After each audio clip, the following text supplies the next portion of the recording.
In the summer of 1888, two divers working for the United States government stepped onto a wooden boat at the edge of Lake Superior and were rowed out toward a cold grey shape on the horizon.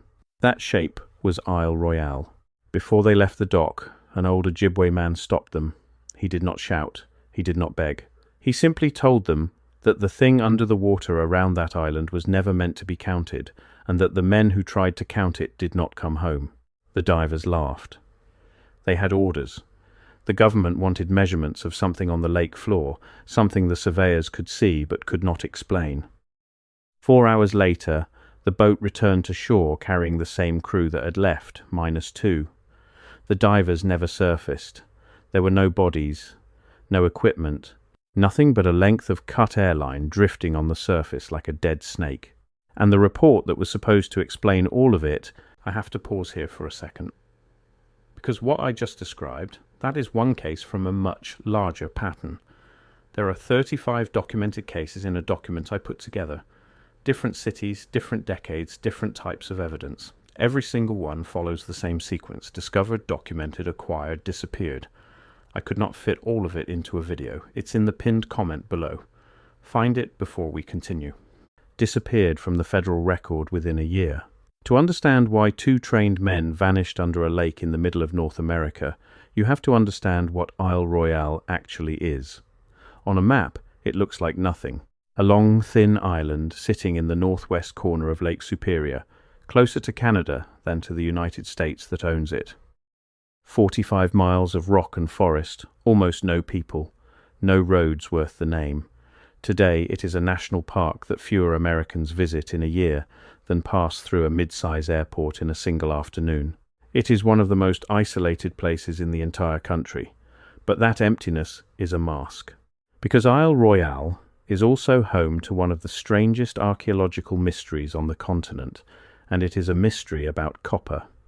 The island is riddled with holes, not caves, not natural formations, pits, thousands of them. Ancient mining pits dug straight down into solid rock, following veins of pure copper through the stone. When the first modern surveyors reached Isle Royale in the 1800s, they expected untouched wilderness. Instead, they found evidence that someone had been there long before them, and that whoever it was had been mining on an industrial scale. Stone hammers by the ton, charred timber where fires had been used to crack the rock, trenches so old that full-grown trees, hundreds of years old, were growing out of the bottom of them. Whoever dug these pits had been gone for a very, very long time. Now here is where the story stops being a nature documentary and starts being something else. The copper. Where did it go? Geologists who studied the Lake Superior region made an estimate that has haunted fringe historians for over a century. They looked at the volume of rock removed from the pits, the depth of the trenches, the sheer scale of the operation across Isle Royale and the Keweenaw Peninsula nearby, and they concluded that an enormous quantity of copper had been extracted. Millions of pounds. Some estimates ran far higher. And then they asked the obvious question: if all that copper was mined here over thousands of years, where is it? Because it is not in the ground anymore. It is not in the burial mounds of the local tribes in anything close to that quantity. It is not lying in heaps on the surface. It was dug up, hauled out, and taken somewhere. Somewhere off the island. Somewhere, according to the theory that grew up around these pits, that might not even be on this continent. This is the soil that the Tartaria theory grows in. For those who have never gone down this particular rabbit hole, the idea goes something like this. The history we were taught, the neat timeline of primitive peoples slowly climbing towards civilization, is a story that was cleaned up and rewritten. According to this view, there was once a vast, technologically advanced global civilization, connected by trade and engineering that we have been told to forget. Its buildings were relabeled. Its achievements were credited to later, smaller nations, and its industrial arteries, the mines and ports and supply lines that fed it, were quietly buried under the official record. To the people who believe this, the copper pits of Lake Superior are not a curiosity, they are a smoking gun. Evidence of an ancient supply chain, running raw metal out of the heart of North America to feed the foundries of an empire that mainstream history insists never existed. You do not have to believe any of that to admit that the copper is genuinely missing. That part is not folklore. Serious, credentialed people have stood at the edge of those pits and asked the same question and come away without a clean answer. The tribes who lived in the region when Europeans arrived did work copper. They made tools, ornaments, ceremonial objects. But they told the newcomers plainly that they were not the ones who had dug the great pits. That work belonged to people who came before, old people. In some tellings, people who were not people at all. And the tribes had rules about the deep water around the island, rules that outsiders wrote down and then ignored. Which brings us back to 1888, and to the survey that sent 2 men to their deaths. By the late 1880s, the copper boom on the American side of Lake Superior was in full roar. The Keweenaw Peninsula was producing metal that wired a country together, and speculators were crawling over every rock that might hide a vein. Isle Royale had already been mined by legitimate American companies earlier in the century, with mixed and mostly disappointing results. The island gave up its copper grudgingly, and more than one operation went bankrupt trying to pull profit out of that stubborn ground. But there were rumours. There were always rumours. Fishermen and miners talked about formations under the water near the island. Not natural rock, straight lines, right angles.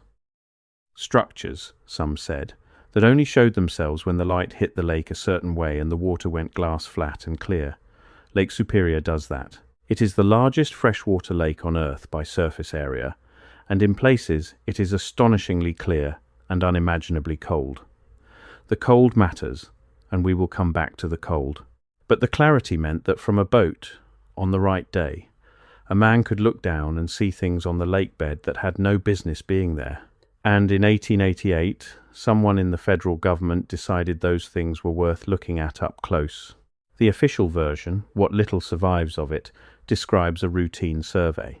Lake Superior was a major shipping artery, and the government had a legitimate interest in charting hazards, mapping the bottom, and understanding the waters around a mining island. That is the boring, sensible explanation, and it may even be true. But the men who were sent were not ordinary chart makers. They were hard-hat divers using the heavy copper helmet, canvas suit, surface-supplied air rigs that were cutting-edge technology for the era. You did not send men like that down to measure a sandbar. You sent them down to look at something specific, something on the bottom that a surveyor in a boat could not resolve from above, something worth the cost and the risk. We do not have their names in any record that has survived clean. That absence is itself part of the mystery, and part of why this story sits where it sits, in the borderland between documented history and legend. But the outline of what happened is consistent across the versions that have been passed down. A boat, a crew, 2 divers. A location off the shore of Isle Royale where the water dropped away into darkness and where, according to the men who had fished those waters their whole lives, you did not drop your nets and you did not drop your anchor. And before they went, the elders warned them.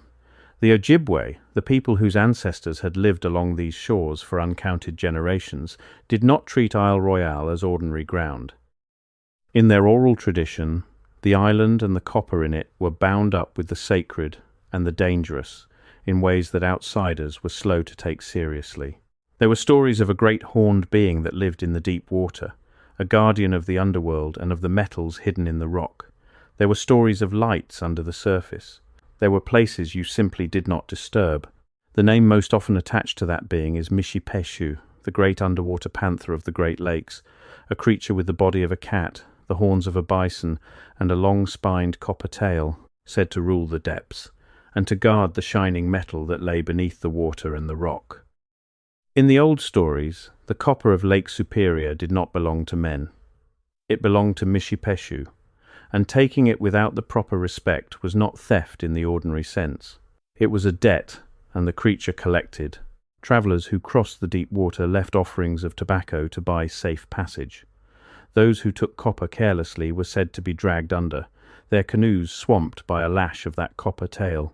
You can dismiss all of it as myth, and most people do. But strip away the panther and the horns, and what you are left with is a very old, very consistent instruction from the people who knew that water best.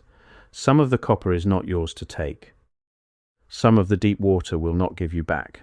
When the copper companies came in the earlier part of the century, some of the native guides refused to go to certain parts of the island at all, and would not say why beyond the fact that it was not permitted. This was not superstition in the dismissive sense the miners used. It was a body of knowledge, warnings encoded in story, about a place their people had watched for thousands of years. So when the government divers arrived in 1888, and word spread about where they intended to go down, an old man came to the dock. The story says he told them the water there kept what it took. He told them the pits on the island were dug by hands that were not supposed to be remembered, and that the ones who dug them had left something behind to keep the counting from being finished. He told them that other men had gone into that water and that the water had not given them back. That warning was not an empty flourish. The fishing families of the North Shore carried their own quiet list. A netter who anchored in the wrong deep and was found days later, boat intact, seat empty, nets still down. A pair of prospectors who rowed out to chase a rumour of copper glinting under the shallows and were never seen again, their skiff recovered drifting and dry. None of it made the papers in any serious way, because none of it had to. These were remote deaths in a remote place, the kind of thing a hard country absorbs without comment. But the people who lived there kept the tally in their heads, and it was long enough that when two government men in copper helmets announced they were going down at the worst spot of all, the old man felt obligated to walk to the dock and say what everyone on that shore already knew. And then, having said his piece, he left. He did not try to stop them physically. He was not a threat. He was a warning. And the divers treated him the way confident men with government contracts have always treated warnings from people they consider primitive. They thanked him, or maybe they did not, and they got on the boat. The dive itself is where the accounts turn strange, and where you have to decide how much of this you are willing to believe. The water off that part of Isle Royale is deep and brutally cold. Lake Superior holds its temperature near freezing at depth all year round, cold enough to kill a man in minutes if his suit failed, cold enough to preserve. Ships that sank in Superior 100 years ago sit on the bottom today, looking almost new, their timbers uneaten, their paint intact, because the cold and the fresh water hold decay at bay. The lake does not rot what it takes, it keeps it. The Ojibwe man had said as much, in his own words, and the physics agreed with him. The first diver went down on the surface-supplied line, breathing air pumped from the boat above, tethered to the world by a hose and a rope. Down there the light would have failed fast. A few feet under the surface the green gold of the shallows gives way to a deepening blue, and then the blue gives way to nothing at all. He carried no real lamp worth the name, nothing like what a modern diver takes into the dark. He had the daylight that leaked down from above, and his hands, and the line that ran back up to the boat. He would have felt his way across the bottom, boots stirring silt that had not been touched in longer than anyone could say, alone in a cold so complete it had a weight to it, with nothing between him and whatever waited down there but a canvas suit and a length of hose. He was looking for whatever the surveyors had spotted from above. According to the account, he signalled up that he had found something. Not rock, structure, he described, through the line signals and later through the fragments that made it into the story, straight edges, worked stone. Something laid out with intention on the floor of the lake, at a depth and in a place where no natural process and no known people should have built anything. And then his signals changed. The steady tug and pause of a working diver became something frantic. Then they stopped. The men on the boat did what men on a boat do. They hauled on the line, and the line came up light. Too light. When the end of it broke the surface, it had been cut. Not frayed, not snapped by the weight of a body. Cut, cleanly, as if by a blade or an edge. The air hose came up the same way. The first diver was gone, and there was nothing on the end of his tether but water. Before I go further, that document in the pinned comment. If you have not found it yet, go there now, because everything I cover in these videos is one piece of a pattern that only becomes visible when you see all 35 cases together. The document shows you the full pattern. What I can show you here is the surface. What is down there is everything underneath it. Pinned comment, now, then come back. The second diver went down after him. You can call that brave, or you can call it foolish, but it is what the story says happened, and it is what a certain kind of hard man of that era would have done, because leaving a partner in the water was not something you did. He followed the line down into the cold and the dark toward the place where his partner had found the straight edges in the stone, and he did not come back either. The line went slack, the signals died, and when the crew hauled up, they got the same thing a second time. A cut end, no man, no answer. Now the boat sat over the darkest water off Isle Royale, with 2 men gone and a crew of survivors staring at each other over 2 lengths of severed rope. They did not go down after the others. Whatever nerve had carried the second diver into the water did not extend to a third attempt. They marked the spot, or told themselves they did, and they rowed back to shore in the failing light, with the cut lines coiled in the bottom of the boat as the only proof of what had happened. On the dock, the story goes, the old Ojibwe man was not there to say he had told them so. He did not need to be. The lake had said it for him. Here is where a normal tragedy would end, with a report, an inquiry, grieving families, and a line in a government ledger. 2 divers lost in a survey accident on Lake Superior in 1888. Cold water, deep dive, equipment failure, a hazard of the trade. It should have been documented in detail, because the government documented everything, especially the deaths of its own contracted men. There should have been an incident report. There should have been a description of the site, the depth, the conditions, the recovery attempt. There should have been, at the very least, a paper trail thick enough to prove these men existed and died in federal service. And that is exactly what is missing. That is the second disappearance in this story, and to some people it is the more troubling one. The record is thin to the point of vanishing. The names are gone or garbled. The survey that sent them, the specific reason 2 hard-hat divers were put in the water off the most remote corner of the lake, is not clearly preserved anywhere that researchers have been able to point to with confidence. It is as if the event was allowed to slip out of the official memory of the country, deliberately or through a convenient carelessness, until all that remained was the story the locals kept telling. 2 men went down. 2 men did not come up. The government asked no more questions, and the water off Isle Royale went back to being empty and cold and quiet. To the Tartaria researchers, this is not an accident. This is the pattern. This is exactly what they claim happened again and again across the 19th and early 20th centuries.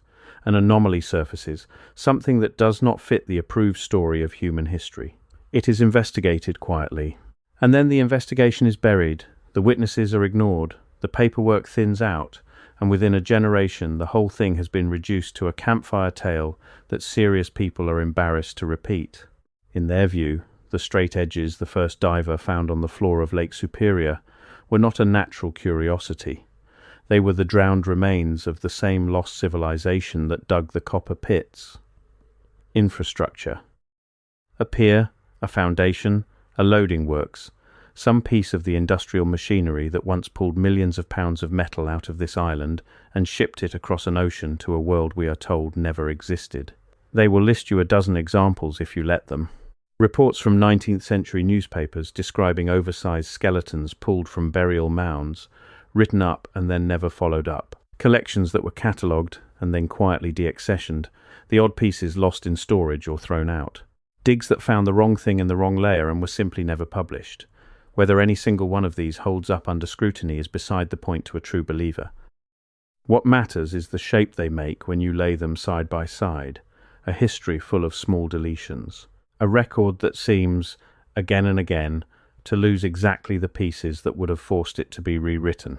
And in that pattern, 2 divers who went into the water off Isle Royale in 1888 and were never spoken of again fit like a key in a lock. Think about what the copper actually means for a moment, because this is the economic heart of the whole revisionist argument, and it is more interesting than the ghost story.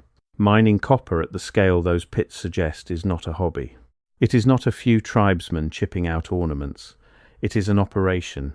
It requires organized labor, a lot of it, working for a long time.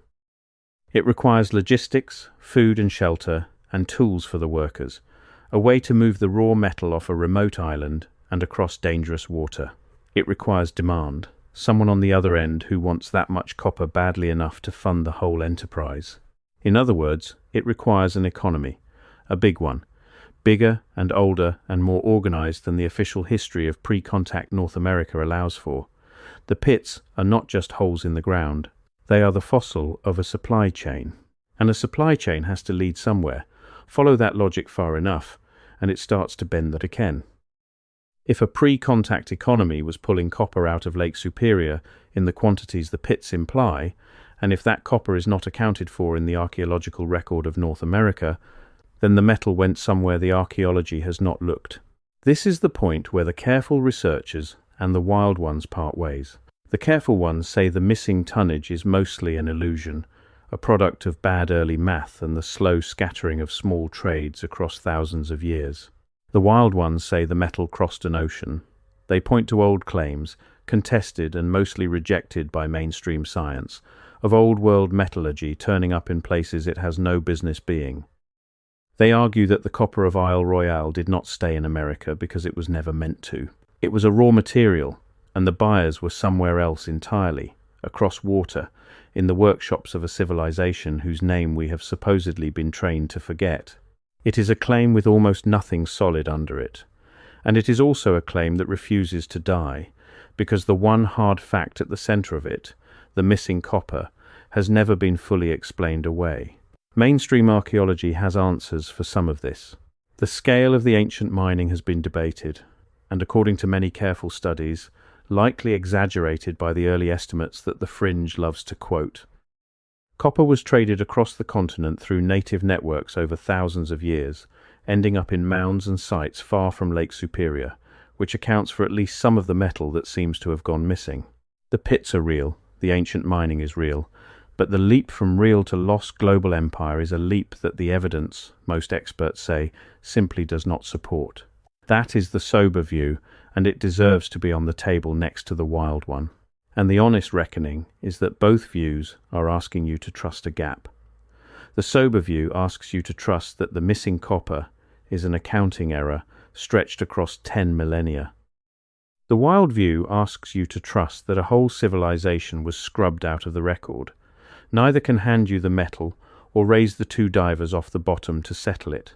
All either side has is the hole in the ground and the silence after. But even the sober view leaves a residue that does not quite dissolve. It does not fully explain the sheer quantity of metal implied by the workings. It does not explain why the people who lived there when Europeans arrived disclaimed the deep pits as the work of others. And it does not explain the deaths. Because whatever you believe about ancient economies and lost civilizations, two divers really do seem to have gone into the water off Isle Royale, and something about that place really does seem to have kept them. There is a version of this story where the explanation is entirely ordinary, and honesty demands we walk through it. Hard hat diving in 1888 was appallingly dangerous. The equipment failed constantly. Airlines snagged and tore on sharp rock.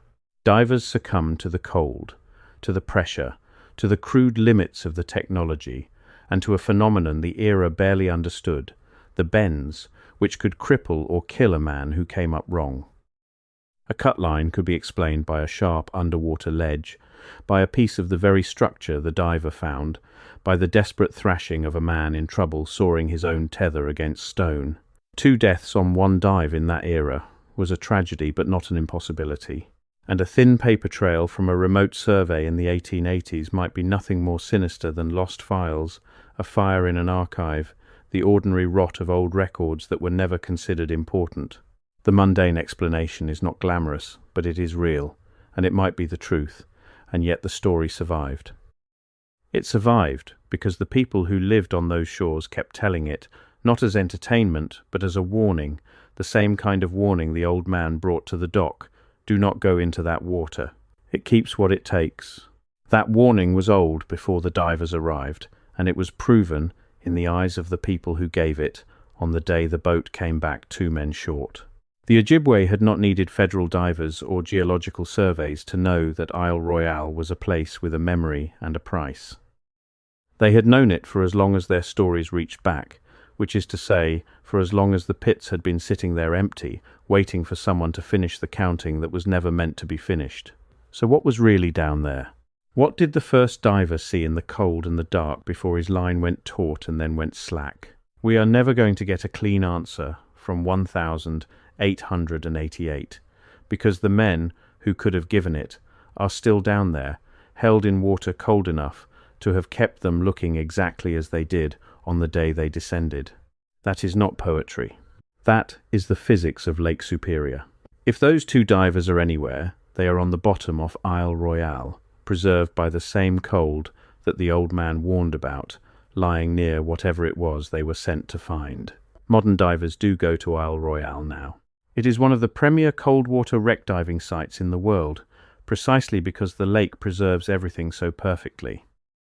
Shipwrecks that would be gone anywhere else sit intact on the bottom, and experienced technical divers descend to see them every summer. Some of those divers have heard the old story. A few have gone looking, in their quiet way, for the straight edges the 1,888 men were supposed to have found. As far as the public record shows, no one has come back with proof of a drowned structure, no photographs of worked stone laid out on the lake floor, no confirmation of the anomaly that started all of this. But the deep water off certain parts of the island remains difficult, cold, and dangerous, and there is a great deal of it that has never been surveyed by anyone with a camera and a reason to look. There is another detail the old-timers used to add, and it is the kind of thing that either means everything or nothing. They said the water off that part of the island was wrong on the instruments, compasses that would not settle, a pull in the depths that boats felt but could not name.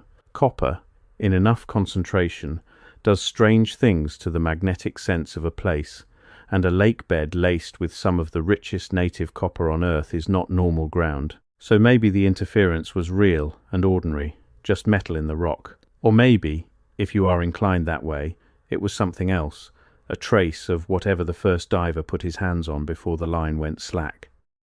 Either way, it kept people from looking too hard for too long, and the spot the divers marked, if they ever truly marked it at all, was swallowed back into the enormous anonymous cold of Lake Superior. What we are left with is the shape of the thing, rather than the thing itself. A remote island honeycombed with ancient pits. An enormous quantity of copper that was dug up by someone, a long time ago, and carried away to a destination no one can name. A people who lived beside it and said, plainly, that the work was not theirs and the water was not safe. A government that sent 2 men to look, and lost them, and then let the whole affair fade out of its own records.